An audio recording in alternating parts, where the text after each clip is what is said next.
Nag-crave pud ba ka ani? Dali ko ta maghimo ta og Graham bar nga cookies and cream flavor. Sa wala pa kabalo di ay ug unsaon ni siya paghimo, nantawa lang ang akong giobra. Tulo ra ni siya ka ingredients, masatisfied na ka sa imong cravings. Duha ka angel condensada, chilled overnight na siya guys ha. Tulo ka putos sa biscuits nga cream o. Pwede ra sad Oreo guys if wala. O Graham crackers. Bali 24 pieces ka Graham biscuits di ay imong magamit diri guys. Atuan na siyang ibutang diri sa gi-prepare nato nga bowl.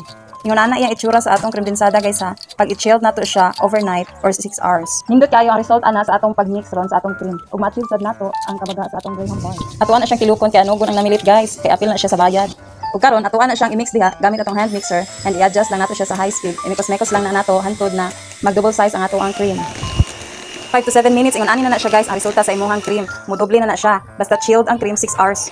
Nya pagkahuman ana kay atong flavor nga himuon is cookies and cream man, so magkuha ta og tulo ka pack sa cream o biscuits kaning vanilla flavor. Dugmo ko nato na siya hantod mapino unya ihuwad nimo na dira tanan sa cream para mahalo gid siya. Pagkahuman ana magpreparar na pud ta sa iyang butanganan. Ihanib nato na diha sa plastic container ang mga Graham biscuits. Before ta magbutang sa biscuits, itunlog sa kadali ang biscuits sa tubig nga may kalamay para matamis-tamis sad siya inog apil og kaon nimo sa Graham. Pwede ra pud guys gatas imong ibutang sa biscuit. Pagkahuman ani guys, imuha ni siyang ibutang sa freezer. After 4 hours, pwede na nimo siya makaon. I-slice nimo ni siya, depende na nimo kung sa kadako ang imong i-slice.